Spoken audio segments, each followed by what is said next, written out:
महाराज जी, जीवन में अनुभव ऐसे रहे हैं कि मुझे लोगों पर आसानी से भरोसा नहीं होता।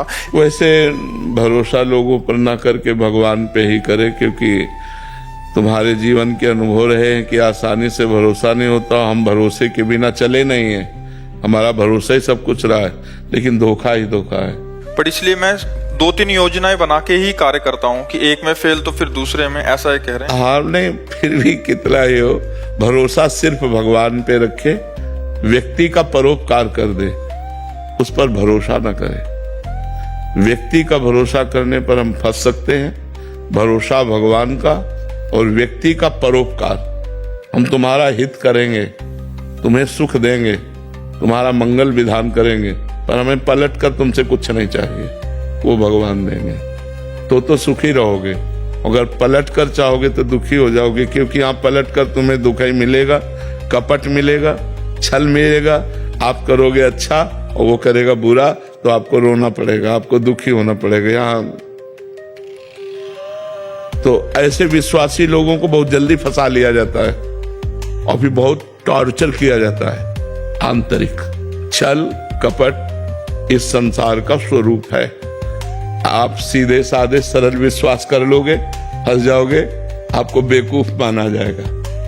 आप हित कर रहे हो, वो आपको बेवकूफ मान रहा है। आप हित कर रहे हो, खूब जानबूझ के हित कर रहे हो, तो परहित करो और विश्वास भगवान पे रखो, तो यहाँ चैन से रह सकते हो।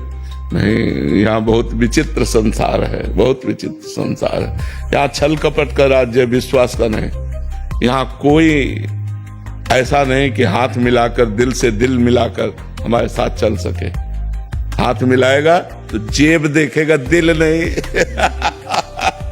और जब जेब कल तुम्हारी काम नहीं करेगी ना, वो तुमसे देखेगा भी नहीं, बात भी नहीं करेगा। आज का संसार ऐसा है।